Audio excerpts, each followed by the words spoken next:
ದಾಖಲೆಯ ಇತಿಹಾಸ ನಿರ್ಮಿಸಿದ ಕನ್ನಂಬಾಡಿ ಅಣೆಕಟ್ಟೆ ಕೆಆರ್ಎಸ್ ಡ್ಯಾಂ ನಿರ್ಮಾಣದ ಬಳಿಕ ಮೊಟ್ಟ ಮೊದಲ ಬಾರಿಗೆ ದಾಖಲೆ ಆಗಿದೆ. ಸುದೀರ್ಘ 156 ದಿನಗಳ ಗರಿಷ್ಠ ನೀರಿನ ಮಟ್ಟವನ್ನು ಕಾಯ್ದುಕೊಂಡಿದೆ ಕೆಆರ್ಎಸ್.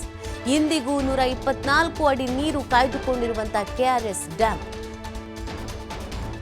124.80 ಅಡಿ ಗರಿಷ್ಠ ಮಟ್ಟದ ಡ್ಯಾಂನಲ್ಲಿ ಸದ್ಯ 124.30 ಅಡಿ ಭರ್ತಿಯಾಗಿದೆ. 49.452 ಟಿಎಂಸಿ ಗರಿಷ್ಠ ಸಾಂದ್ರತೆಯ ಕೆಆರ್ಎಸ್ನಲ್ಲಿ ಸದ್ಯ 48.754 ಟಿಎಂಸಿ ನೀರಿದೆ. ಟೀಕಾಕಾರರಿಗೆ ಟಕ್ಕರನ್ನ ನೀಡಿದ್ದಾರೆ ಸಚಿವ ಚಲುವರಾಯಸ್ವಾಮಿ. ಕಾಂಗ್ರೆಸ್ ಬಂದ್ರೆ ಮಳೆ ಬರಲ್ಲ ಅನ್ನೋರಿಗೆ ಕೆಆರ್ಎಸ್ ತೋರಿಸಿದ್ದಾರೆ ಚಲುವರಾಯಸ್ವಾಮಿ. ಕೆಆರ್ಎಸ್ ಡ್ಯಾಂ ಕಟ್ಟಿದಾಗಿನಿಂದ ಈ ವರ್ಷ ದಾಖಲೆ ನಿರ್ಮಾಣವಾಗಿದೆ. ಟೀಕೆ ಟಿಪ್ಪಣಿಗಳಿಗೆ ಇದು ಉತ್ತರ ಅಂತ ಚಲುವರಾಯಸ್ವಾಮಿ ರಿಯಾಕ್ಟ್ ಮಾಡಿದ್ದಾರೆ. ಯಾವತ್ತು ಬಿಡ್ತೀವಿ ಹತ್ತರಿಂದ ಆಟೋಮೆಟಿಕ್ಕಾಗಿ ಅಲ್ಲಿಂದ 18 ದಿವಸ ನೀರನ್ನು ಹರಿಸ್ತೀವಿ, 12 ದಿವಸ ಸ್ಟಾಪ್ ಮಾಡ್ತೀವಿ, 4 ಬಾರಿ ಬಿಡ್ತೀವಿ.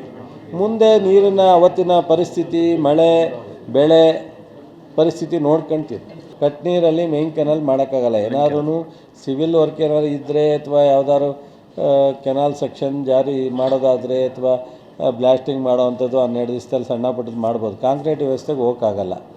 ಈ ಉಪಕಾಲುವೆನಲ್ಲಿ ನಮ್ಮ ಎಬ್ಕಾಡಿ ಇದಿದೆ, ತುರುಬ್ನೂರು ಬ್ರಾಂಚ್ ಇದೆ, ಲಿಂಕ್ ಕೆನಾಲ್ ಇದೆ. ಅಲ್ಲೆಲ್ಲ ಥೈಲ್ಯಾಂಡಲ್ಲಿ ಅಥವಾ 12 ದಿವಸ ಸ್ಟಾಪ್ ಮಾಡಿದಾಗ ಅದರ ಅನುಕೂಲ ಇರುತ್ತೆ. ಕೆಲವರ ಅಭಿಪ್ರಾಯ ಇದೆ, ನೀವು ಒಂದ್ಸಲಿ ಥೈಲ್ಯಾಂಡ್ಗಳಲ್ಲಿ ಕೆಲಸ ಮಾಡಿಬಿಟ್ರೆ ಮುಂದಿನ ದಿನದಲ್ಲಿ ನೀರು ಚೆನ್ನಾಗಿ ಬರುತ್ತೆ, ಇದಿಲ್ಲದೆ ಇದ್ರೆ ನೀರೇ ಬರಲ್ವಲ್ಲ ಅಂತ. ಅದು ರೈತರು, ಆ ಕ್ಷೇತ್ರದ ಶಾಸಕರುಗಳು ಕೂತ್ಕೊಂಡು ತೀರ್ಮಾನವನ್ನು ತಗೋಬೇಕು, ಅವ್ರಿಗೆ ಬಿಟ್ಟು ವಿಚಾರ.